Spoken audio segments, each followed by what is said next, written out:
Hello students, last class हम लोगों ने अपने चैप्टर कोऑर्डिनेशन कंपाउंड के अंदर बात की थी अबाउट वर्नर्स कोऑर्डिनेशन थ्योरी, जहां मैंने आपको बताया था कि वर्नर्स कोऑर्डिनेशन थ्योरी क्या होती है। ये आपको ये समझाती है कि किस तरह से कॉम्प्लेक्स के अंदर दो तरह की वैलेंसीज होती है, प्राइमरी वैलेंसी और सेकेंडरी वैलेंसी। इनिशिएट इसी ने किया था कोऑर्डिनेशन कंपाउंड्स के स्ट्रक्चर और उनके अंदर बॉन्डिंग को, और उसके बाद इंट्रोड्यूस की गई थी second theory which is known as valence bond theory, VBT। हाँ, ये वही थ्योरी है जो आप लोगों ने केमिकल बॉन्डिंग में भी पढ़ी थी। जैसे आपने वहां पर VBT में पढ़ा था हाइब्रिडाइजेशन और बात की थी ज्योमेट्री ऑफ मॉलिक्यूल की, सेम उसी तरह आप यहाँ पर भी क्या करेंगे, हाइब्रिडेशन का ही यूज़ करेंगे। तो valence bond theory basically hybridisation का यूज़ करती है। उसके अलावा ये और भी बहुत सारी चीज़ों को एक्सप्लेन करेगी।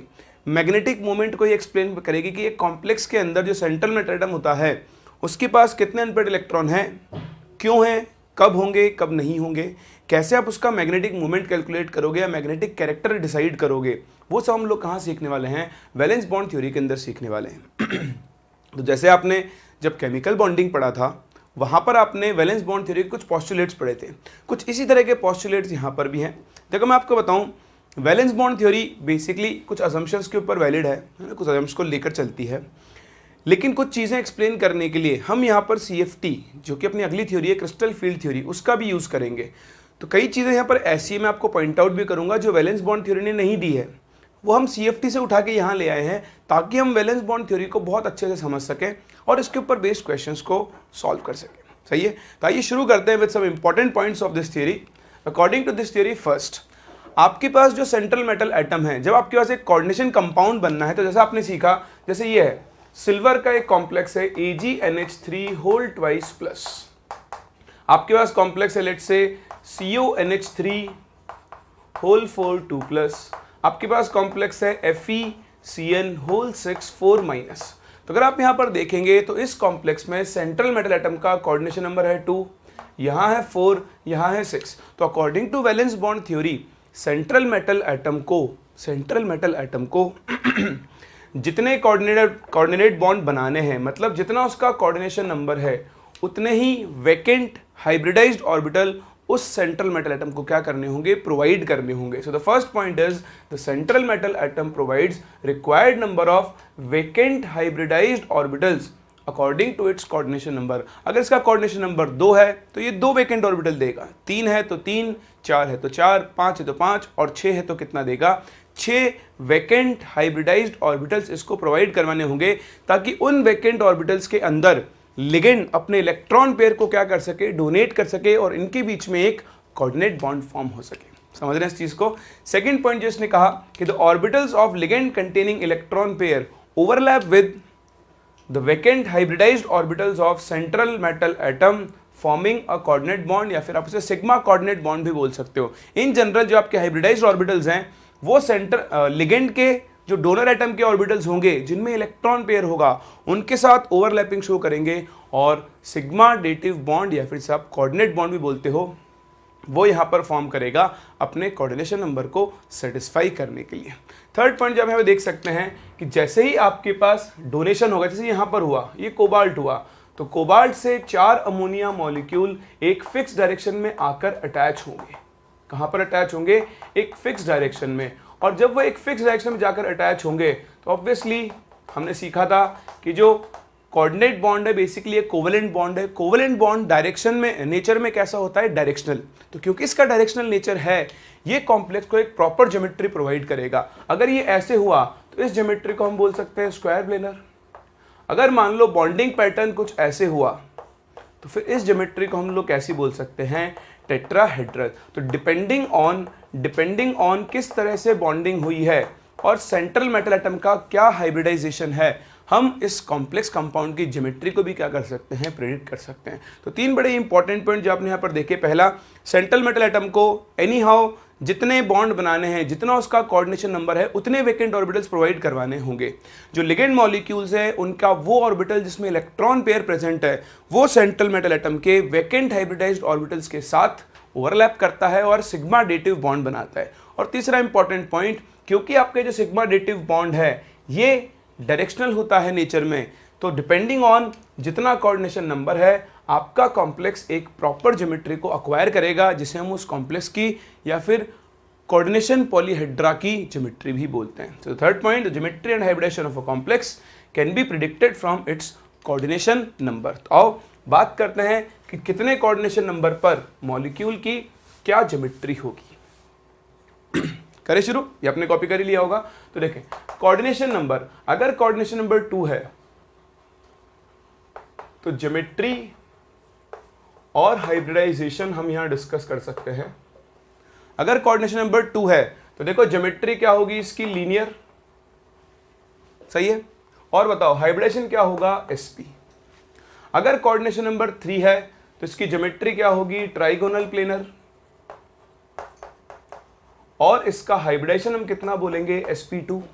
इसी तरह जब कोऑर्डिनेशन नंबर 4 है तो बताओ इसकी ज्योमेट्री को हम क्या बोलेंगे, टेट्राहेड्रल। अब देखो कोऑर्डिनेशन नंबर 4 में टेट्राहेड्रल भी हो सकती है और साथ ही साथ क्या होती है, ज्योमेट्री स्क्वायर प्लेनर भी हो सकती है। जब टेट्राहेड्रल या स्क्वायर प्लेनर होगा तो हम इसे क्या बोलेंगे, टेट्राहेड्रल में sp3 और स्क्वायर प्लेनर में क्या बन जाएगा, dsp2। याद है ना केमिकल बॉन्डिंग में पढ़ा था 5 अगर हुआ तो इसकी ज्योमेट्री होगी ट्राइगोनल बाइपिरामिडल और इसका हाइब्रिडाइजेशन क्या होगा, sp3d। 6 जब होगा तो आपकी ज्योमेट्री क्या बनने वाली है, ऑक्टाहेड्रल। कैसी बनने वाली है, ऑक्टाहेड्रल, और वहां पर इसका हाइब्रिडाइजेशन क्या होगा, sp3d2 होगा।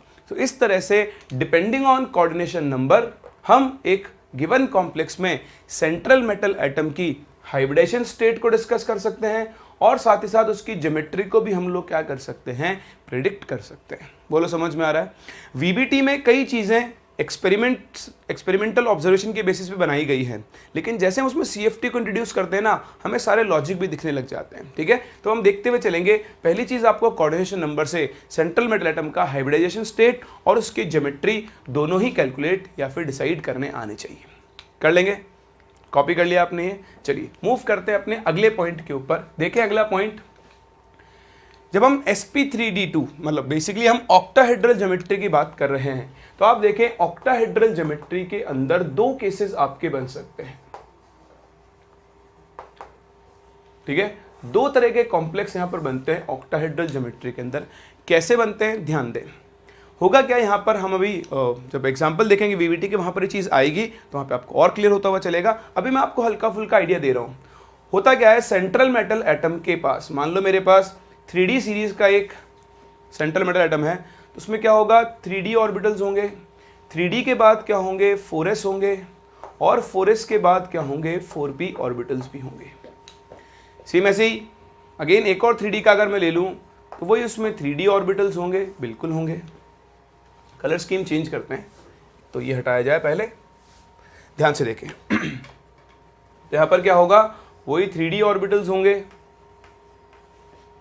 5, फिर एक 4s ऑर्बिटल होगा और 3 आपके क्या होंगे, 4p ऑर्बिटल्स होंगे। तो this is 3D, this is 4s, this is 4p। ठीक है, अब अगर हम इनकी जनरल नेमिंग करने चलें तो देखो इसको 4p को मैं लिखता हूं np, इसको मैं लिखता हूं ns, तो बताओ ये क्या बन जाएगा, n-1d बनेगा। सेम ऐसे ही यहां पर भी आप अगर इसे देखेंगे तो ये बनेगा n-1d, ये बनेगा ns और ये बनेगा आपका np। बोलो बनेगा, ठीक है जी, बन गए। अब अगर ये बन चुके हैं तो आप ध्यान देना, अगर ऑक्टाहेड्रल ज्योमेट्री है तो इसका कोऑर्डिनेशन नंबर कितना होगा, 6। कोऑर्डिनेशन नंबर 6 है तो आपको 6 वेकेंट ऑर्बिटल्स चाहिए होंगे जो कि हाइब्रिडाइजेशन में जाएंगे। ठीक है, तो डिपेंड करता है कि ये जो आपका कॉम्प्लेक्स ऑर्बिटल है, ठीक है, ये अपने अंदर वाले सेंट्रल मेटल एटम जो है वो अंदर वाले डी ऑर्बिटल्स यूज कर रहा है, या आप देखो 4p के बाद यहां पर 4d भी होगा। क्या आपको ये दिखाई दे रहा है, दिख रहा है ना, तो ये क्या होगा, 4d भी यहां पर प्रेजेंट होगा। अब डिपेंड करता है कि आपका जो सेंट्रल मेटल एटम है वो कौन से डी ऑर्बिटल्स को यूज कर रहा है। sp3d है, मतलब कोऑर्डिनेशन नंबर 6 है, तो देखो आपके पास 1s 3p और 2 d ऑर्बिटल काम में आएंगे। तो देखो गिनो कितने ऑर्बिटल्स हो गए, 6। जैसे ही 6 हुए तो देखो यहाँ पर अंदर के 2d 1s 1p, इस हाइब्रिडेशन को हम बोलेंगे d2sp3। क्या बोलेंगे, d2sp3 हाइब्रिडेशन, और आपके पास 6 नए d2sp3 हाइब्रिडाइज्ड ऑर्बिटल्स मिलेंगे। सही है। वहीं अगर आप यहां पर देखें, आपका central metal atom in orbitals को छोड़कर आगे वाले ऑर्बिटल्स यूज करें, मतलब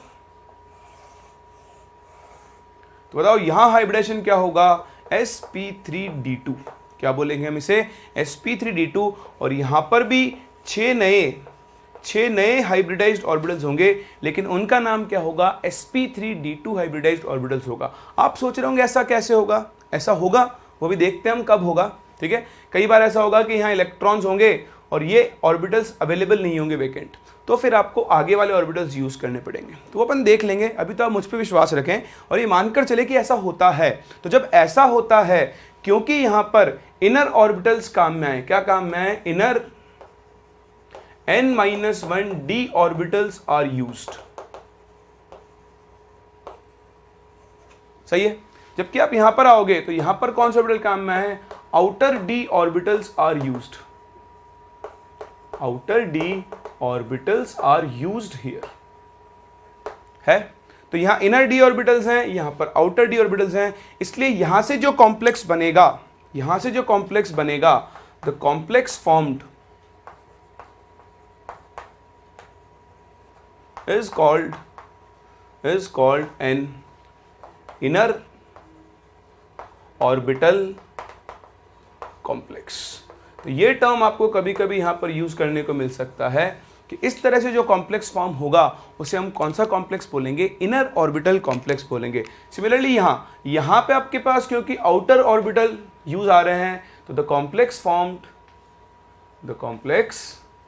formed is called what, an outer orbital complex।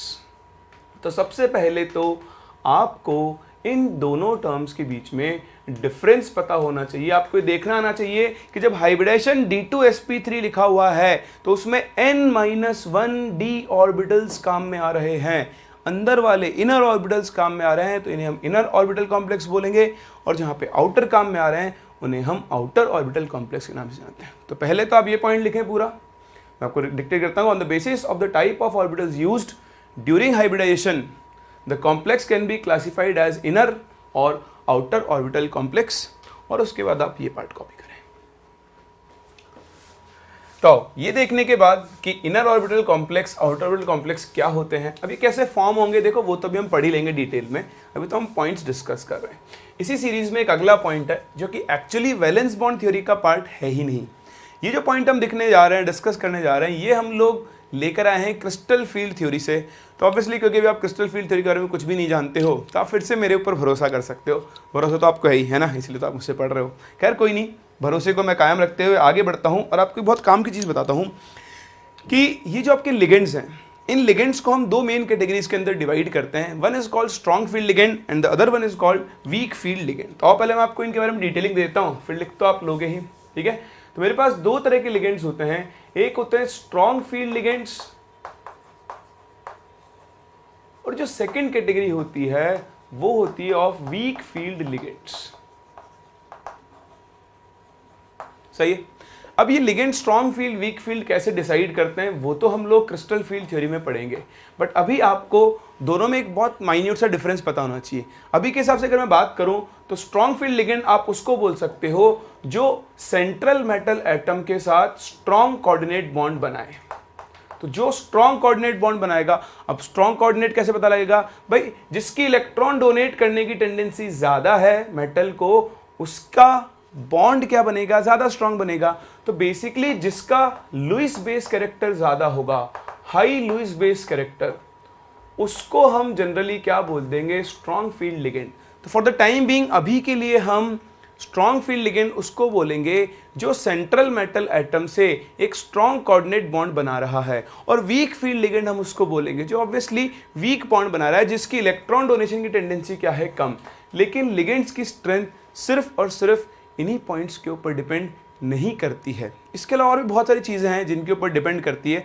तो जो आप चीज़ें अभी सीखने वाले हो उनका ऑर्डर आगे चलकर थोड़ा बहुत ऊपर नीचे हो सकता है, आप सिर्फ उसी के बेसिस पर डिसाइड नहीं कर पाएंगे। बट हाल फिलहाल स्ट्रॉन्ग फील्ड लिगेंड जो इलेक्ट्रॉन ज़्यादा डोनेट करेगा, स्ट्रॉन्ग बॉन्ड बनाएगा, वीक फील्ड लिगेंड जिसकी डोनेशन टेंडेंसी क्या होगी, कम, और वो एक वीक कोऑर्डिनेट बॉन्ड फॉर्म करेगा। समझ गए।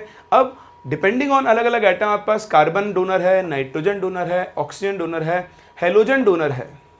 तो हम इनकी इलेक्ट्रॉन डोनेशन टेंडेंसी देखते हैं, क्योंकि इन सबको ही लुईस बेस की तरह काम करना है। तो जैसा कि आप जानते हैं कार्बन की इलेक्ट्रोनेगेटिविटी सबसे कम होती है, इसलिए कार्बन की इलेक्ट्रॉन डोनेशन टेंडेंसी भी क्या होगी, ज़्यादा। तो ऐसे लिगेंड्स जिनके अंदर कार्बन एटम प्रेजेंट है, carbon atom as a donor present है, उनका लुईस बेस कैरेक्टर क्या होगा, सबसे ज़्यादा। और इसी वजह से वो आपके जनरली किसकी तरह काम करेंगे, स्ट्रॉन्ग फील्ड लिगेंड्स की तरह काम करेंगे। कार्बन डोनर के बाद नंबर आएगा नाइट्रोजन डोनर का, फिर नंबर आएगा ऑक्सीजन डोनर का, और ऑक्सीजन डोनर के बाद नंबर किसका आएगा, हेलोजन डोनर्स का। तो सबसे पहली चीज़ हम डिस्कस करते हैं कि आपके स्ट्रॉन्ग फील्ड लिगेंड्स और वीक फील्ड लिगेंड्स क्या होते हैं। फिर इनकी स्ट्रेंथ का एक ऑर्डर भी होता है, जिसे हम लोग अभी थोड़ी देर में सीखने वाले हैं। चलिए, तो सबसे पहले आप ये पॉइंट्स कॉपी करें।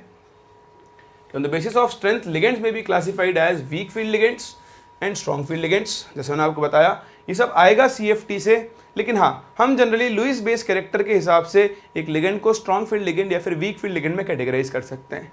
थर्ड थिंग, ये मैं आपको दिखाया लुईस बेस कैरेक्टर का ऑर्डर। तो इन जनरल कार्बन डोनर जहाँ होगा वो जनरली, हमेशा नहीं, जनरली स्ट्रॉन्ग फील्ड लिगेंड की तरह काम करेगा, और जहाँ आपका हैलाइड या फिर ऑक्सीजन डोनर होगा वो जनरली वीक फील्ड लिगेंड की तरह काम करेगा। अगर आप एक्चुअल ऑर्डर देखें तो सबसे आगे आएगा कार्बन डोनर, नाइट्रोजन डोनर, फिर ऑक्सीजन, फिर फ्लोरीन। हाँ, फ्लोरीन छोटा साइज है, उसकी वजह से इसके ऊपर इलेक्ट्रॉन डेंसिटी क्या होती है, ज़्यादा, तो इसकी इलेक्ट्रॉन डोनेट करने की टेंडेंसी भी ज़्यादा होती है। ऑल्दो फ्लोरीन की इलेक्ट्रॉनिटी इन तीनों से ज़्यादा है, लेकिन फ्लोरीन के छोटे साइज की वजह से इसका लुईस बेस कैरेक्टर रिलेटिवली क्या होगा, ज़्यादा। इसलिए fluorine donor will be a strong मतलब field ligand as compared to chlorine, bromine and iodine. तो ये छोटा सा आइडिया है लिगेंड्स और उनकी स्ट्रेंथ के बारे में जो आपको पता होना चाहिए। चलिए कॉपी करें, फिर मैं आपको एक ऑर्डर बताने वाला हूँ लिगेंड्स की स्ट्रेंथ का, जो आपके यहाँ वैलेंस बॉन्ड थ्योरी में बहुत काम आएगा। तो देखें, इसके बाद आपको सीखना है कि ऑर्डर जो कि लिगेंड्स की स्ट्रेंथ का ऑर्डर है, इसी ऑर्डर के हिसाब से आप डिसाइड करते हो कि कौन स्ट्रॉन्ग फील्ड लिगेंड है और कौन वीक फील्ड लिगेंड है। हाँ, अब आप सोच रहे होंगे यार ये ऑर्डर तो बड़ा खतरनाक है, इसको याद कैसे करेंगे। तो अब इसको याद करने के लिए मैं आपको एक ट्रिक देता हूँ, ठीक है। ये ट्रिक मेरे एक बहुत ही अच्छे फ्रेंड ने मुझे बताई है, मतलब मैं हमेशा से यूज़ करता हूँ उसको, जब हम लोग साथ में थे तभी हम लोगों ने ये चीज़ डिस्कस की थी। देखिए क्या है कहानी इसकी, बहुत सिंपल है। आप यहाँ से शुरू करेंगे, ठीक है, आप यहाँ तक आएंगे, साइन आपको दिख रहा है, मतलब ये this is the weakest field ligand. बढ़ते जा रहे हो तो लिगेंड्स की स्ट्रेंथ बढ़ती जा रही है। एक चीज़ पे आपको ध्यान देना होगा, ये NO3 माइनस है और ये NO2 माइनस है, दोनों की शक्ल एक जैसी है, तो कंफ्यूज मत होना, है ना, क्योंकि यहाँ पर और यहाँ पर आपको डिफरेंस दिखाई दे रहा है। यहाँ ऑक्सीजन डोनर है, यहाँ नाइट्रोजन डोनर है, ठीक है। ऑल्दो यहाँ ऑक्सीजन भी डोनर की तरह काम कर सकता है, ऐसा कुछ नहीं है, लेकिन NO3 माइनस और NO2 माइनस में आप डिफरेंस ज़रूर ध्यान रखें, ठीक है। चलिए सुनना ध्यान से, ट्रिक इज आप यहां से शुरू करेंगे, इसको हम बोलेंगे इतना, इतना बुरा, इतना मतलब आयोडीन, बुरा मतलब ब्रोमीन। ये होता है थायोसाइनेट। क्या होता है, थायोसाइनेट। तो इसके लिए आप बोलोगे इतना बुरा था मतलब थायोसाइनेट, ठीक। Cl कालू, S सल्फाइड बोलते हो ना आप इसको, तो यहां से आएगा शामू।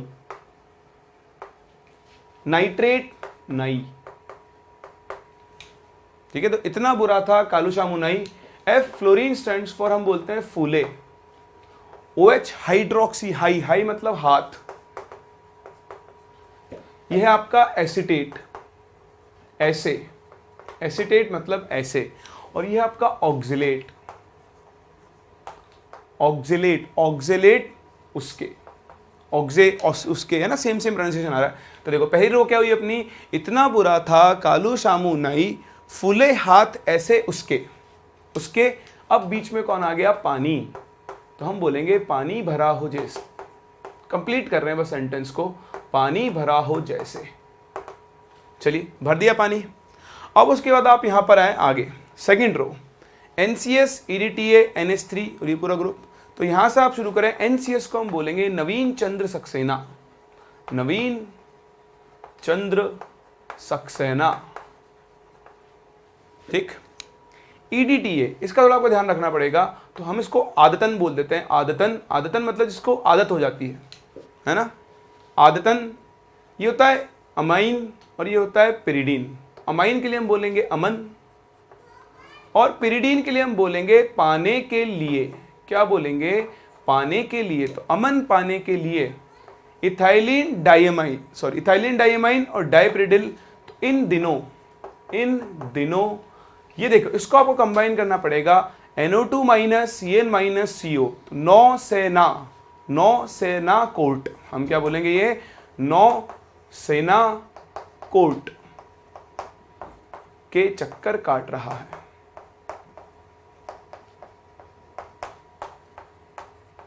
तो ये आपके पास कंप्लीट ट्रिक है जिससे आप इन लिगेंड्स की स्ट्रेंथ के ऑर्डर को याद रख सकते। ध्यान देना, ये नौसेना का मतलब क्या होता है, नौसेना इज नेवी को हम लोग नौसेना बोलते हैं in Hindi. It is written as like this, नौसेना। सही है। तो ये आपके पास एक छोटी सी ट्रिक है जिससे आप इन लिगेंड की स्ट्रेंथ के ऑर्डर को डिसाइड कर सकते हो। लेकिन ध्यान दें, ये पत्थर की लकीर नहीं है। लिगेंड्स का ये नॉर्मल और जनरल ऑर्डर है। जनरली लिगेंड्स इस ऑर्डर को फॉलो करते हैं, लेकिन एक लिगेंड की स्ट्रेंथ बहुत सारे फैक्टर्स पे डिपेंड करती है। एक तो लिगेंड के खुद के नेचर पे डिपेंड करती है, दूसरा वो जिस सेंट्रल मेटल एटम से कंबाइन होने वाला है उसके ऊपर भी डिपेंड करता है। कि जब वो सेंट्रल मेटल एटम से कंबाइन होगा तो सेंट्रल मेटल एटम का पॉजिटिव चार्ज लिगेंड के इलेक्ट्रॉन्स यानी नेगेटिव चार्ज के साथ क्या करेगा, इंटरैक्ट करेगा। उस इंटरैक्शन की वजह से कई बार ऐसा भी होगा कि एक वीक फील्ड लिगेंड उस पर्टिकुलर मेटल के लिए स्ट्रॉन्ग फील्ड लिगेंड की तरह काम कर रहा होगा, और एक स्ट्रॉन्ग फील्ड लिगेंड एक पर्टिकुलर मेटल के लिए किसकी तरह काम कर रहा होगा, वीक फील्ड लिगेंड की तरह काम कर रहा होगा। फॉर एग्जाम्पल बाद में आते हैं। ये अपना बॉर्डर लाइन है। इन जनरल H2O एक वीक फील्ड लिगेंड है। H2O के बाद वालों को हम जनरली स्ट्रॉन्ग फील्ड लिगेंड में काउंट करते हैं, और इसके पीछे वालों को सबको हम लोग क्या करते हैं, वीक फील्ड लिगेंड के अंदर काम करते हैं। ये जो आपका अमोनिया है ये बॉर्डर लाइन पर है, आसपास है, बहुत ज़्यादा डिफरेंस नहीं है, क्योंकि ये तो बहुत हम कम काम में लेंगे। तो अगर आप NH3 की बात करो, तो मैं आपको NH3 का एग्जाम्पल दूँ। NH3 कई मेटल्स के लिए स्ट्रॉन्ग फील्ड लिगेंड की तरह काम करेगा, लाइक CO+3 हो गया, है ना, Copper+2 हो गया, इन सब के लिए वो एक स्ट्रॉन्ग फील्ड लिगेंड की तरह काम करेगा। लेकिन वहीं Fe+2 आ जाए, Cr+2 आ जाए, Mn+2 आ जाए, उन सब के लिए NH3 क्या करेगा, एक वीक फील्ड लिगेंड की तरह काम करेगा। ऐसा क्यों है, क्योंकि आप जब Fe, जैसे मैं आपको एग्जांपल दूं सिंपल सा, Fe+2 और Fe+3 मैं आपको लिखवा दूंगा ये सब अभी आगे, चिंता मत करो। तो समझो आप, NH3 एक ही लिगेंड है, हमारे हिसाब से स्ट्रॉन्ग होना चाहिए बिल्कुल। Fe+3 के लिए किसकी तरह काम करता है, स्ट्रॉन्ग फील्ड लिगेंड की तरह, जबकि Fe+2 के लिए किसकी तरह काम करेगा, वीक फील्ड लिगेंड की तरह काम करेगा। ऐसा क्यों, ऐसा इसलिए क्योंकि Fe+3 में Fe का जो Z इफेक्टिव होगा, जो इफेक्टिव न्यूक्लियर चार्ज होगा वो ज़्यादा होगा, जबकि Fe+2 के अंदर इफेक्टिव न्यूक्लियर चार्ज क्या है, कम। तो इफेक्टिव न्यूक्लियर चार्ज अगर कम है तो लिगेंड के इलेक्ट्रॉन पेयर को अपनी तरफ खींचने की पावर भी क्या होगी, कम, डोनेशन टेंडेंसी कम, बॉन्ड की स्ट्रेंथ कम, लिगेंड कैसा होगा, वीक फील्ड लिगेंड की तरह काम करेगा। समझ रहे हैं इस चीज़ को। ऑल्दो ये सब है based crystal field theory CFT के ऊपर बेस्ड, लेकिन हाँ इनको सबको समझने के लिए हम उसको यहाँ पर काम में ले रहे हैं, वो भी बिना बताए, और चलेगा, कोई दिक्कत नहीं है, ठीक है ना, इससे कोई फर्क नहीं पड़ता है। समझ गए आप इस चीज़ को। तो सबसे पहले तो आप ये ऑर्डर ध्यान रखें, कॉपी तो आपने ऑर्डर कर ही लिया होगा आई होप, है ना।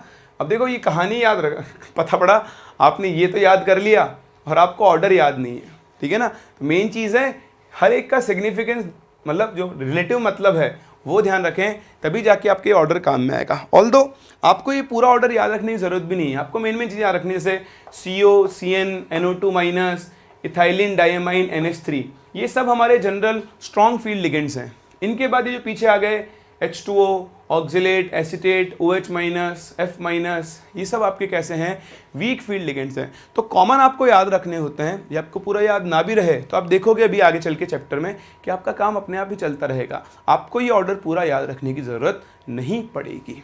चलिए इसी बात पर अब हम मूव करते हैं आगे और बात करते हैं एक और बड़े इंपॉर्टेंट चीज़ की, कि चलो ठीक है भाई कि स्ट्रॉन्ग फील्ड लिगेंड क्या होता है सीख लिया, वीक फील्ड लिगेंड क्या होता है सीख लिया, अब इसकी ज़रूरत क्या है, क्यों सीख रहे हैं हम लोग स्ट्रॉन्ग फील्ड लिगेंड और वीक फील्ड लिगेंड। बहुत सिंपल सा फंडा है। देखो अभी हम थोड़ी ही देर में हाइब्रिडेशन देखने जा रहे हैं, VBT के सारे पॉइंट्स को एक साथ हम एग्जांपल्स की फॉर्म में लेकर आने वाले हैं। तो वहाँ पर कई बार क्या होगा, कुछ ऐसा केस होगा, जैसे मेरे पास लेट्स से 5d ऑर्बिटल्स हैं, ठीक है। इन 5d ऑर्बिटल्स में मैंने इलेक्ट्रॉन भरा 1 2 3 4 5 6। ठीक है, अब जब हाइब्रिडेशन होगा तो ये इलेक्ट्रॉन्स पेयर अप हो सकते हैं और पेयर अप होकर ऑर्बिटल्स खाली कर सकते हैं, या फिर ये इसी फॉर्म में रह सकते हैं। तब आपको अपने बाहर के ऑर्बिटल यूज करने होंगे। फॉर एग्जांपल देखो, ये 3D है, ठीक है, ये आपके पास है 4s, ये है 4p, और इसके बाद अगला नंबर किसका आ जाएगा, 4d का होगा। अगर यहां पर एक स्ट्रॉन्ग फील्ड लिगेंड प्रेजेंट है तो स्ट्रॉन्ग फील्ड लिगेंड क्या करता है, इलेक्ट्रॉन्स को पेयर होने के लिए फोर्स करता है। किसके लिए फोर्स करता है, पेयर होने के लिए। क्यों करता है ये आप सीखने वाले हो क्रिस्टल फील्ड थ्योरी के अंदर। ठीक है, तो होगा क्या, जैसे आपके पास स्ट्रॉन्ग फील्ड लिगेंड होगा, इन इलेक्ट्रॉन्स की पेयरिंग होगी अगेंस्ट हुंड्स रूल। किसके अगेंस्ट होगी, हुंड्स रूल के अगेंस्ट। यहां पर इलेक्ट्रॉन्स की क्या होगी, पेयरिंग। यानी एक्चुअली हुंड्स रूल के अगेंस्ट नहीं होता है, ये भी आप CFT में सीखोगे, लेकिन हम बोल देते हैं कि यहां पर क्या होगी, इलेक्ट्रॉन्स की पेयरिंग होगी। ठीक है, अगेंस्ट हुंड्स रूल यूज करना एक्चुअली सही टर्म नहीं है, हम कर लेते हैं, नहीं करना चाहिए। क्यों, मैं आपको आगे सिखाऊंगा। तो देखो, ये 3D है, ये 4s है, ये 4p है। मान लो आपको 6 ऑर्बिटल्स चाहिए, तो देखो 2 ये रहे और 4 ये रहे। हाइब्रिडेशन क्या होगा, D2sp3। बताओ कॉम्प्लेक्स कैसा फॉर्म होगा, हाँ very good, inner orbital complex form होगा, जो हमने भी थोड़ी देर पहले ही डिस्कस किया था। नेक्स्ट चीज, अगर आपके पास एक वीक फील्ड लिगेंड है तो फिर इलेक्ट्रॉन्स की कोई पेयरिंग वेयरिंग नहीं होगी, जैसा है ये वैसा कैसा बना रहेगा। और अब 6 ऑर्बिटल ये आगे वाले काम में लेगा, उस केस में इसका हाइब्रिडेशन क्या हो जाएगा, sp3d2 हो जाएगा। क्या हो जाएगा, sp3d2 हाइब्रिडेशन होगा, और उस केस में ये कौन सा कॉम्प्लेक्स फॉर्म करेगा, आउटर ऑर्बिटल कॉम्प्लेक्स फॉर्म करेगा। तो 2 और इंपॉर्टेंट पॉइंट है जो आपको यहाँ पर डिस्कस करना है। एक तो ये देखें, लिखें इस पॉइंट को, ये सब नहीं लिखना आपको, ये हम डिस्कस कर चुके हैं और अभी हम करने वाले हैं एग्जांपल्स के अंदर। In presence of strong field ligand, electrons get paired against Hund's rule. किसके अगेंस्ट पेयर अप होते हैं, हुंड्स रूल के अगेंस्ट पेयर अप हो जाते हैं। जैसे मैंने आपको सिखाया, तो एक काम करो, आप ये लाइन तो हटा ही दो, एक्चुअली हुंड्स रूल के अगेंस्ट नहीं होता। सिंपल आप देखो कि in presence of strong field ligand electrons get paired. ठीक है, ये आपको ध्यान रखना है। और फिर ये कुछ इंपॉर्टेंट पॉइंट्स हैं जो आपको VBT के रिगार्डिंग पता होने चाहिए। यहाँ पे हर एक पॉइंट इंपॉर्टेंट है और ये सब अपने VBT के अंदर काम है। उन्हें क्या क्या पॉइंट्स हैं, जो पहला मैंने आपसे डिस्कस किया था, NH3 जनरली एक स्ट्रॉन्ग फील्ड लिगेंड है, लेकिन Cr2+, Mn2+, Fe2+ और CO2+ के लिए ये किस की तरह काम करता है, वीक फील्ड लिगेंड की तरह। तो मैं इसका कुछ नहीं कर सकता, ये आपको याद रखना ही होगा, बहुत काम कीजिए। वैसे बताऊं, यूज़ करते करते आपको अपने आप ही याद होने वाला है। ठीक है, next is oxygen donor. Oxygen donor generally weak field ligand की तरह काम करते हैं, लेकिन CO3+ और Cu+ के लिए ये किसकी तरह काम करना शुरू कर देते हैं, स्ट्रॉन्ग फील्ड लिगेंड की तरह। इनमें मेनली है CO3+। कई बार आप देखोगे ऑक्जेलेट जो होता है, ऑक्सीजन डोनर है उसके अंदर, तो CO3+ के लिए वो किसकी तरह काम करेगा, स्ट्रॉन्ग फील्ड लिगेंड की तरह काम करेगा। सही है। F- जनरली वीक फील्ड होता है, लेकिन Ni2+ के लिए, क्योंकि जब इसका कोऑर्डिनेशन नंबर 6 चला जाता है, इसका Z इफेक्टिव बहुत ज़्यादा है, तो उसके लिए किसकी तरह काम करना शुरू कर देता है, स्ट्रॉन्ग फील्ड लिगेंड की तरह। और लास्ट पॉइंट सबसे ज़्यादा इंपॉर्टेंट है, ये तीनों में से ये इंपॉर्टेंट है ज़्यादा, और ये फोर्थ, 4D सीरीज और 5D सीरीज। और देखा जाए तो 3D सीरीज होती है स्कैंडियम, टाइटेनियम, इरिडियम वाली, उसके बाद यूट्रियम, जिरकोनियम वाली, और उसके बाद लेंथेनम वाली। इन सीरीज के लिए सारे लिगेंड्स किसकी तरह काम करते हैं, स्ट्रॉन्ग फील्ड लिगेंड की तरह। रीजन सेम है, आपने सीखा था कि 3D सीरीज से 4D सीरीज और 4D सीरीज से 5D सीरीज जब आप मूव करते हो तो Z इफेक्टिव बढ़ता है ड्यू टू, हाँ लेंथेनर कंट्रक्शन पढ़ा था ना आपने। तो पुअर स्क्रीनिंग की वजह से, F इलेक्ट्रॉन्स की पुअर स्क्रीनिंग की वजह से क्या होता है, Z इफेक्टिव बढ़ेगा। जैसे मैंने आपको बताया, Z इफेक्टिव बढ़ेगा तो मेटल की इलेक्ट्रॉन की तरफ खींचने की पावर बढ़ेगी, यानी वहां पर वीक फील्ड लिगेंड भी किसकी तरह काम कर रहा होगा, स्ट्रॉन्ग फील्ड लिगेंड की तरह काम कर रहा होगा। तो चारों पॉइंट आप कॉपी करें, फर्स्ट और फोर्थ को हाईलाइट कर लें, ये हमारे सबसे ज़्यादा काम में आने वाला है। तो देखो, अब ये सारी बातें सीखने के बाद समय आ गया है, वो टाइम आ गया है जब हम वैलेंस बॉन्ड थ्योरी को एक्चुअली एग्जांपल्स के हिसाब से डिस्कस करना शुरू करें। तो देखो, वैलेंस बॉन्ड थ्योरी में हमने सीखा कि depending on coordination number, complex एक प्रॉपर हाइब्रिडेशन अडॉप्ट करेगा और साथ साथ एक ज्योमेट्री को अडॉप्ट करेगा।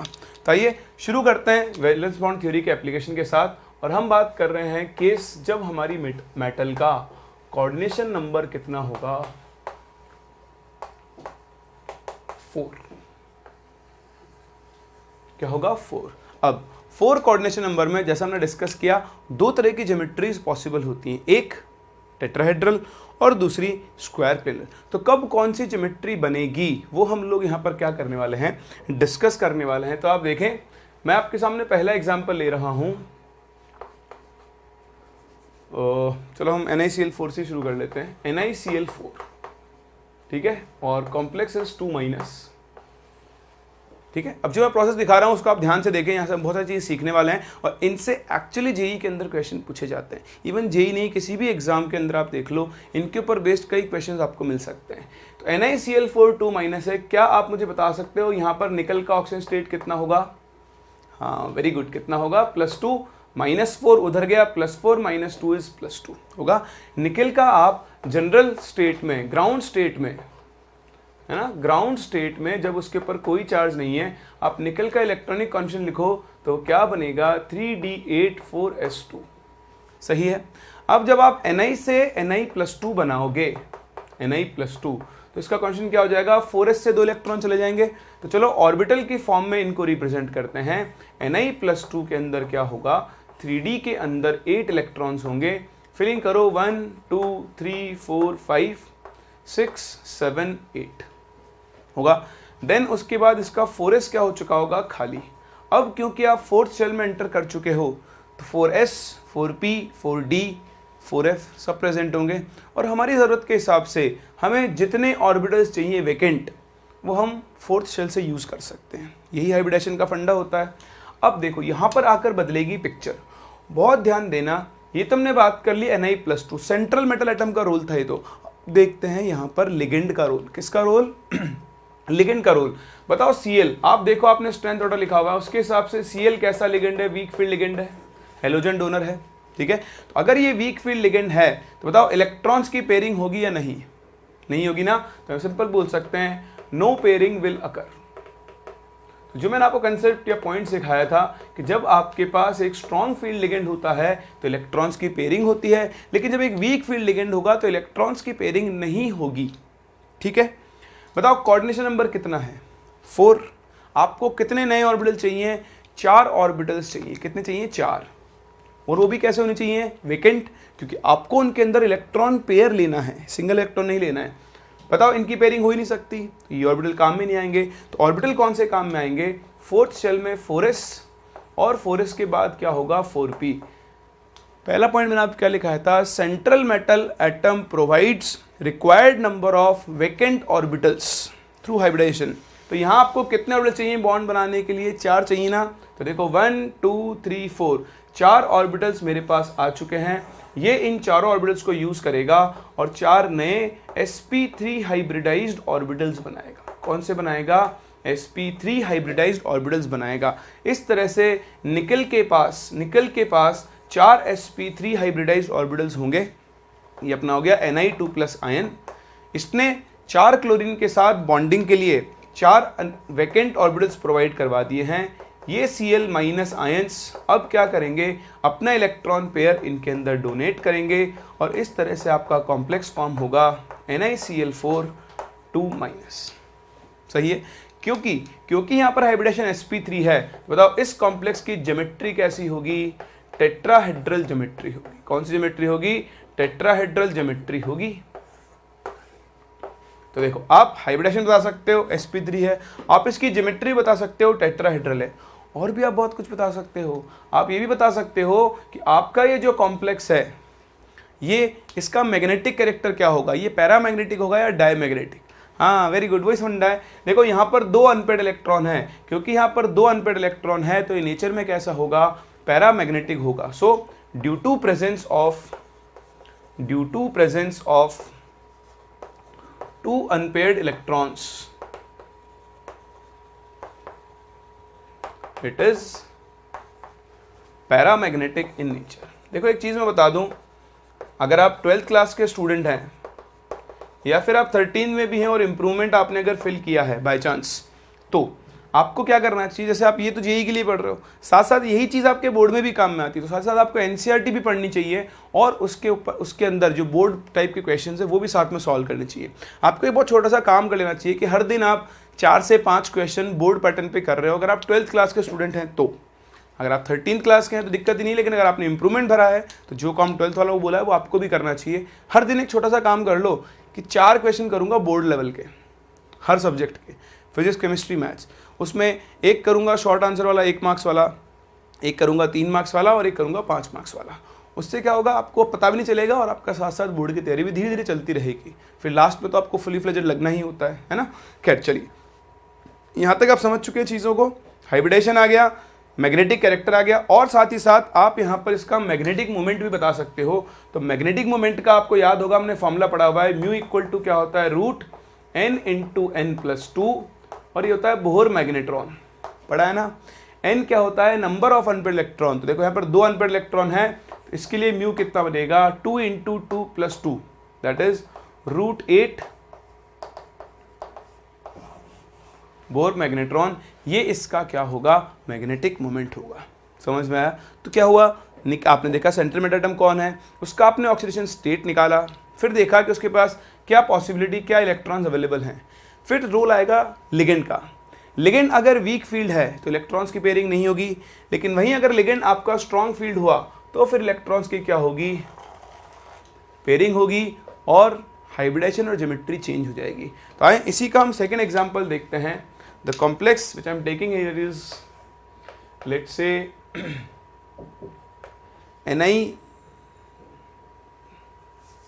हम ले लेते हैं NiCl4 2 माइनस, तो अपने पास हो गया NiCN4 ले लेता हूँ मैं आपके लिए, ठीक है। NH3 नहीं ले सकता यहाँ पर, क्योंकि मैंने आपको बताया Na+2 के लिए NH3 किसकी तरह काम करता है, वीक फील्ड लिगेंड की तरह काम करता है एक तरीके से, मतलब वहाँ पर वो पेयरिंग को फोर्स नहीं करेगा, ठीक है। तो आप देखें NiCN4 2 माइनस अगर मैं यहाँ पर लिखूँ तो मैं क्या लिखूँगा, निकल, निकल यहाँ पर कौन सी स्टेट में है, +2, तो फिर से +2 स्टेट में। अब तो मैं डायरेक्ट लिख सकता हूँ, आपके पास क्या होंगे, 3D में 8 इलेक्ट्रॉन्स होंगे, तो 1 2 3 4 5 6 7 8 होगा। देन यहाँ पर कौन आएगा, 4s, फिर कौन आएगा, 4p होगा। अब बताओ लिगेंड कौन है, साइनाइड, Cn-, बताओ Cn- कैसा लिगेंड है, स्ट्रॉन्ग फील्ड लिगेंड, और बताओ स्ट्रॉन्ग फील्ड लिगेंड होगा तो पेयरिंग होगी, पेयरिंग विल अकर। अब क्या होगा, electrons will be forced to pair up, और जैसे ही पेयर अप होंगे Ni+2 के अंदर क्या होगा, 1 2 3 4 5, 3D8 को आप ऐसे लिखोगे 1 2 3 4 5 6 7 8। उसके बाद आपके पास कौन कौन है, 4s है, और साथ ही साथ कौन है, 4p भी है।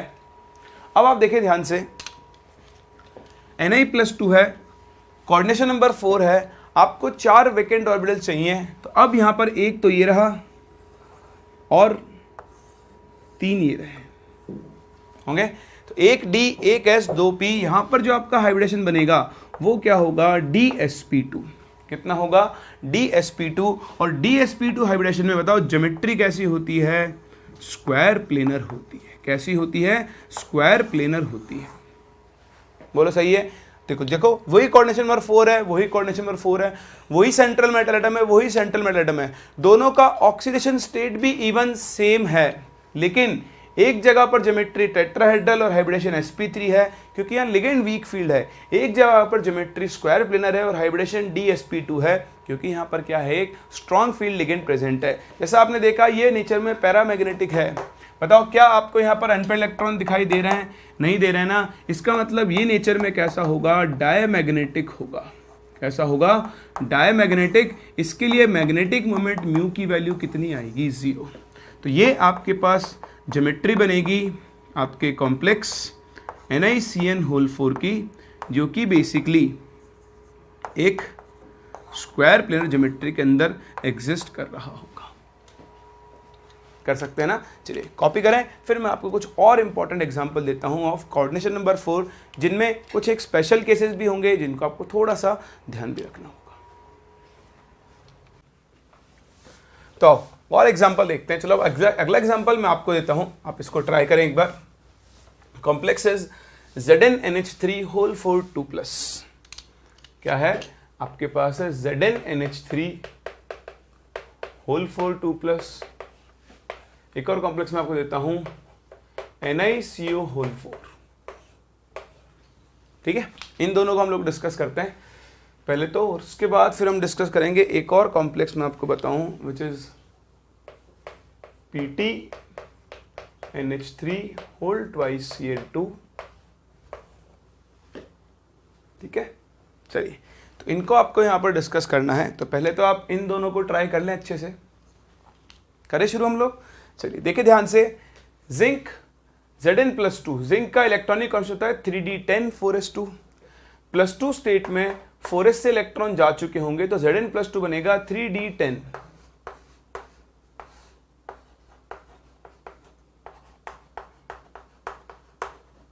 ठीक है, 4s वैकेंट और 4p भी वैकेंट।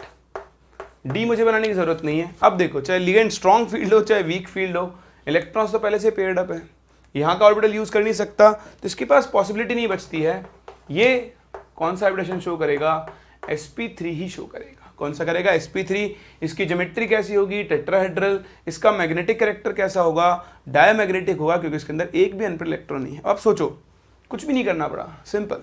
यहाँ देखो NiCO4, Ni में यहाँ पर निकल का ऑक्सीजन स्टेट है 0, क्योंकि कार्बोनिल ग्रुप तो न्यूट्रल होता है। अब इसका जो इलेक्ट्रॉनिक कांस्टेंट बनेगा निकल का, वो क्या बनेगा? 3d8 4s2। तो देखें 3d8 4s2, 1 2 3 4 5 6 7 8 हो गया? नहीं, ये हो गया 8।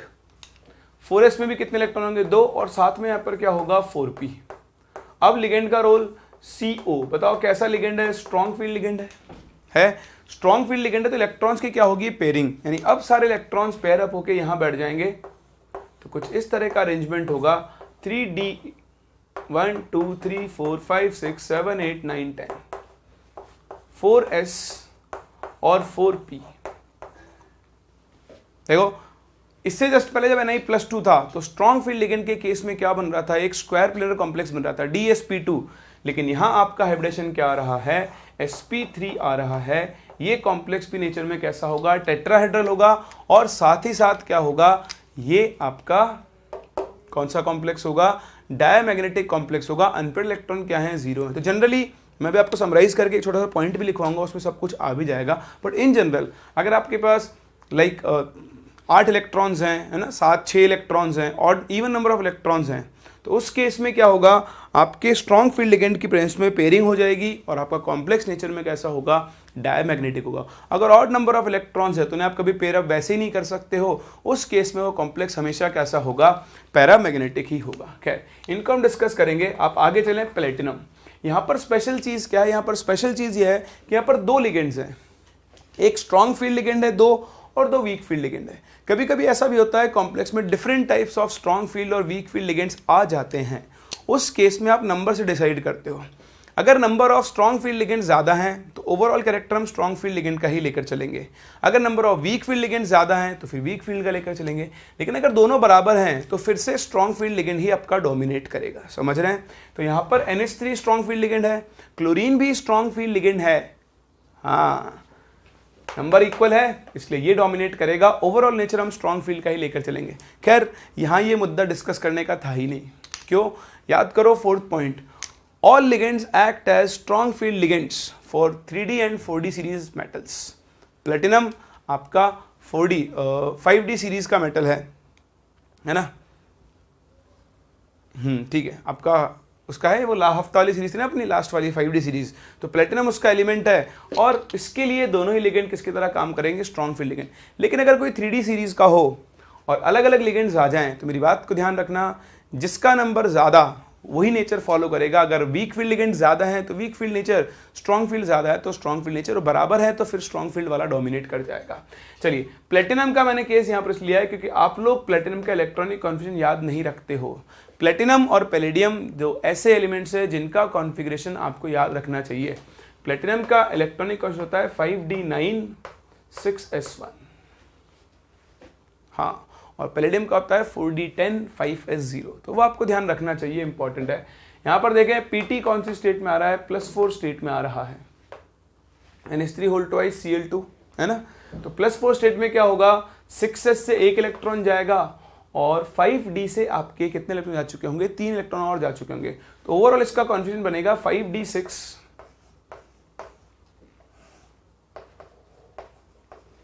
ठीक, यहां पर क्या बनेगा 6s और साथ में आगे कौन आएगा आपका 6p, ठीक है।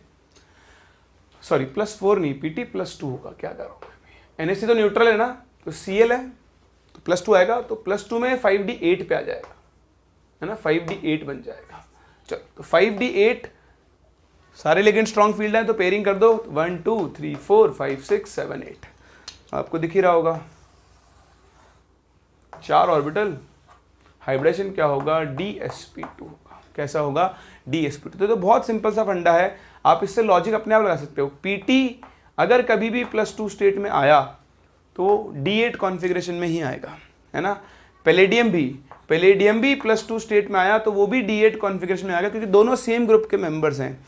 तो d8 कॉन्फ़िगरेशन में अगर ये आ गए तो इनकी ज्योमेट्री हमेशा ही फॉर कोऑर्डिनेशन नंबर 4, इनकी ज्योमेट्री हमेशा कैसे आएगी, स्क्वायर प्लेनर, और इनका हाइब्रिडेशन कैसा आने वाला है, dsp2 आने वाला है। तो अगर आपके पास प्लेटिनम और पैलेडियम आ गए तो सोचने की जरूरत ही नहीं है, 4 कोऑर्डिनेशन नंबर में इनकी ज्योमेट्री हमेशा स्क्वायर प्लेनर होगी और हाइब्रिडेशन क्या होगा, dsp2 होगा। क्यों, क्योंकि इनके लिए सारे ही लिगेंड किसकी तरह काम करते हैं, स्ट्रॉन्ग फील्ड लिगेंड की तरह काम करते हैं। बोलो समझ में आ रहा है। चलिए, तो इस तरह से आप कोऑर्डिनेशन नंबर 4 में डिसाइड कर सकते हो कि आपका जो सेंट्रल मेटल एटम है उसका हाइब्रिडेशन और ज्योमेट्री क्या होगी। इसी में देखो एक बहुत स्पेशल केस करवाता हूं मैं आपको एक कॉम्प्लेक्स का, वहां पर भी आपको ध्यान रखना होगा। फिर मैं चीज़ों को जनरलाइज करके एक छोटे से ट्रिक की फॉर्म में आपके सामने लिख दूंगा, जिसको आप लॉजिकली समझ चुके हैं और उसको आप फॉलो कर सकते हैं। ध्यान से देखना, अपना जो अगला कॉम्प्लेक्स है दैट इज CuNH3 2+। ये एक स्पेशल कैटेगरी ऑफ कॉम्प्लेक्स है, बहुत ध्यान से देखना वरना पे हम मिस्टेक कर सकते हैं। CuNH3 में कॉपर है +2 स्टेट में। अगर मैं कॉपर के ग्राउंड स्टेट कॉन्फ़िगरेशन की बात करूं तो बनता है 3d10 4s1। क्या बनता है, 3d10 4s1। अब आप जब Cu यहां पर देखोगे +2 स्टेट में है तो एक इलेक्ट्रॉन 4s से जाएगा, एक इलेक्ट्रॉन 3d से जाएगा, ये ओवरऑल बनेगा 3d9 और साथ में क्या बनेगा 4s खाली होगा और आगे क्या होगा आपका 4p होगा। ठीक है, अब आप देखें 3d9 में इलेक्ट्रॉन्स फिल करो तो 1 2 3 4 5 6 7 8 9। ठीक है, कॉपर को यहाँ कितने ऑर्बिटल चाहिए, 4 वैकेंट ऑर्बिटल चाहिए। ये ऑर्बिटल तो काम में आ ही नहीं सकता क्योंकि वैकेंट है ही नहीं, तो कॉपर को क्या करना पड़ेगा, अपने बाहर के चारों ऑर्बिटल इसको यूज करने चाहिए और इसका हाइब्रिडेशन क्या आना चाहिए, sp3। अनपेड इलेक्ट्रॉन एक है तो नेचर कैसा आना चाहिए, पैरामैग्नेटिक। ठीक है, sp3 है तो इसकी ज्योमेट्री कैसी होनी चाहिए, टेट्राहेड्रल होनी चाहिए। हम ऐसा एक्सपेक्ट कर रहे हैं VBT के हिसाब से। ठीक है, लेकिन जैसा मैंने आपको बताया था, हम कॉम्प्लेक्स कंपाउंड की एक्चुअल स्ट्रक्चर अब पता कर सकते हैं यूजिंग एक्सरे डिफ्रैक्शन, है ना। हम इनकी ज्योमेट्री पता कर सकते हैं। तो एक्चुअली जब इसकी ज्योमेट्री प्रेडिक्ट की गई तो it has been observed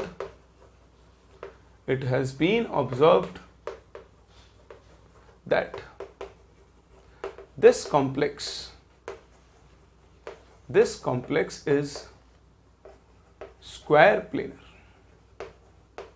अब यहां पर क्या हो रही है, थ्योरी और इसकी एक्चुअल स्ट्रक्चर क्या कर रही है, कॉन्ट्राडिक्ट कर रही है। क्या कर रही है, कॉन्ट्राडिक्ट कर रही है। तो हम इस हाइब्रिडेशन से तो इसकी स्ट्रक्चर को एक्सप्लेन नहीं कर सकते। इसका मतलब इसमें sp3 हाइब्रिडेशन तो नहीं होता है। तो फिर इसमें क्या होता है, बहुत ध्यान से देखें। इसको एक्सप्लेन करने के लिए अगर ये स्क्वायर प्लेनर है तो इसका हाइब्रिडेशन क्या आना चाहिए, dsp2। कई बुक्स में आपको sp2d हाइब्रिडेशन लिखा हुआ मिलेगा, वो अपने अपने फंडे हैं बनाने के, बट एक्चुअली वो फीजिबल नहीं है, वो मैं आपको बताऊंगा भी। तो हम बेसिकली dsp2 के हिसाब से इसको एक्सप्लेन करते हैं। क्या होगा, Cu+2 है copper, scandium, titanium, vanadium, chromium, manganese, Fe, cobalt, nickel, copper, zinc. Left to right आप चलते हो तो आपने पढ़ा हुआ है बचपन से, आपने पीरियडिक टेबल में पढ़ा है कि Z इफेक्टिव बढ़ता है। क्या होता है? Z इफेक्टिव इंक्रीज होता है। तो ये जो Cu+2 इसका Z इफेक्टिव बहुत ज़्यादा होता है अपनी सीरीज के अंदर। तो हम क्या करते हैं, हम ये बोलते हैं कि भाई क्योंकि इसको स्क्वायर प्लेनर होना है, ये एक इलेक्ट्रॉन एक्साइट होकर पहुंच जाता है 4p के अंदर, यानी कॉपर अपने इलेक्ट्रॉन्स का रीअरेंजमेंट करता है और अब आपके पास कुछ इस तरह की पिक्चर बनती है जिसमें 3D के अंदर उसके पास 8 इलेक्ट्रॉन बचते हैं, 4s खाली है, 4p के 3 में से एक ऑर्बिटल ये रहा। सही है। अब क्या होगा, ये यहां से अपने 4 ऑर्बिटल यूज करेगा, एक d, एक s और 2p, और इस तरह से हम इसका dsp2 हाइब्रिडाइजेशन बोलेंगे और इसकी ज्योमेट्री को क्या बोलेंगे? स्क्वायर प्लेनर बोलेंगे। तो इसकी स्क्वायर प्लेनर ज्योमेट्री को हम यहीं से एक्सप्लेन करेंगे और किसी तरीके से हम इसको एक्सप्लेन नहीं कर सकते। यहाँ पर एक छोटा सा प्रॉब्लम आता है, छोटा सा लॉजिक आता है कि जब आपका ये इलेक्ट्रॉन 4p में पहुंच गया, आउटर मोस्ट शेल में पहुंच गया है, तो कॉपर इस इलेक्ट्रॉन को आसानी से लूज करके Cu+3 स्टेट में चला जाएगा और Cu+3 कॉपर के लिए होती नहीं है ना। तो इसको हम कैसे डिफेंड करें? तो इसको हम डिफेंड करेंगे इसके हाई Z इफेक्टिव की वजह से। Due to high Z effective of copper या Cu+2, this electron is not easy to remove.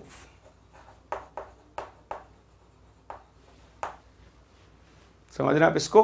तो एक तो ऐसे होता है, कुछ लोग क्या करते हैं, यहीं रखते हैं और बोलते हैं कि यहां पर हाइब्रिडेशन काम में आ गया होगा sp2d। sp2d कैसे? एक s यहां से, 2p यहां से, और वो 4d को काम में ले लेते हैं। तो आप खुद सोचो, एक s यहां से, 2p यहां से, भाई ये p क्यों छोड़ा आपने? है जबरदस्ती आपने p छोड़ दिया d को उठा के, तो वो गलत है, मतलब वो ज्यादा करेक्ट नहीं है। This is more correct. हो सकता है वो उससे को सोचने का तरीका है, सोच के एक्सप्लेन कर दिया उस चीज को, बट प्रॉपर जस्टिफिकेशन यही है कि हाई Z इफेक्टिव की वजह से ये इलेक्ट्रॉन लूज नहीं करेगा, इस पर स्ट्रॉन्ग फोर्स अब भी कॉपर का काम कर रहा होगा और ये +3 में कन्वर्ट नहीं होगा। यहां से देखें dsp2 हाइब्रिडेशन आ चुका है और इस कॉम्प्लेक्स की ज्योमेट्री कैसी होगी? स्क्वायर प्लेनर होगी। तो D9 कॉन्फ़िगरेशन में कोऑर्डिनेशन नंबर कितना हो आपका? 4। तो आप हमेशा हाइब्रिडेशन क्या बोलोगे? dsp2, और आपकी ज्योमेट्री कैसी होगी? स्क्वायर प्लेनर होगी। तो ये एक स्पेशल केस है जो आपको ध्यान रखना है, बाकी सारे केसेस में आप अपना नॉर्मल फंडा लगा सकते हो। चलिए, तो आप इसे कॉपी करें, फिर मैं इसको समराइज करता हूं कि एक्चुअली आपको इसके अंदर जो इंपॉर्टेंट चीजें हैं जिसे आप देखते ही क्वेश्चन को सॉल्व कर दोगे, वो यहां पर क्या क्या है।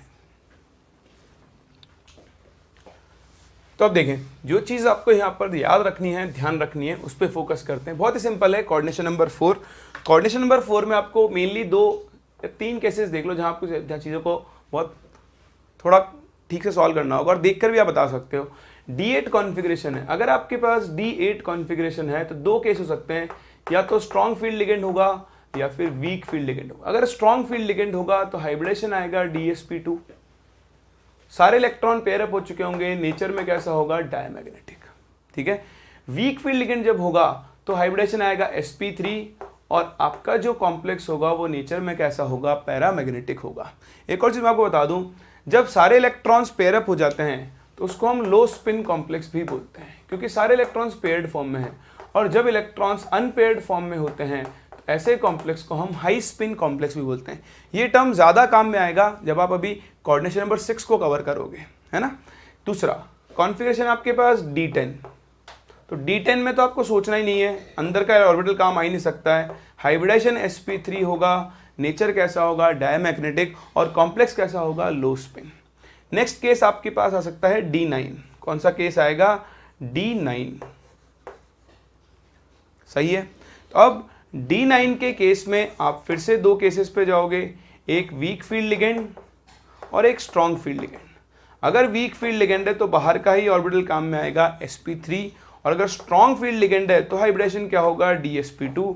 हाँ, कोई सा भी हो, नेचर हमेशा कैसा होगा? पैरामैग्नेटिक, क्योंकि आपके पास ऑड नंबर ऑफ इलेक्ट्रॉन है। ऑड नंबर ऑफ इलेक्ट्रॉन है तो उसको आप पेयर अप कर ही नहीं सकते हो, तो कॉम्प्लेक्स का नेचर हमेशा कैसा होगा, पैरामैग्नेटिक होगा। तो इस तरह से आप सिंपल किसी भी गिवन कोऑर्डिनेशन नंबर 4 के कॉम्प्लेक्स को एनालाइज कर सकते हो, उसकी हाइब्रिडेशन स्टेट, उसका मैग्नेटिक कैरेक्टर, उसकी ज्योमेट्री, इन सब पे आप कमेंट कर सकते हो। जैसे मैं आपको एक कॉम्प्लेक्स दूं MnBr4 2-, चाहिए, आप मुझे बताओ इसका हाइब्रिडेशन क्या होगा, इसका मैग्नेटिक कैरेक्टर क्या होगा और इसकी ज्योमेट्री क्या होगी। क्या डिस्कस। देखिए Br4 माइनस उधर जाएगा तो Mn पे आएगा +2 स्टेट। Mn का इलेक्ट्रॉनिक कांस्टेंट क्या होता है 3d5 4s2 होता है ना।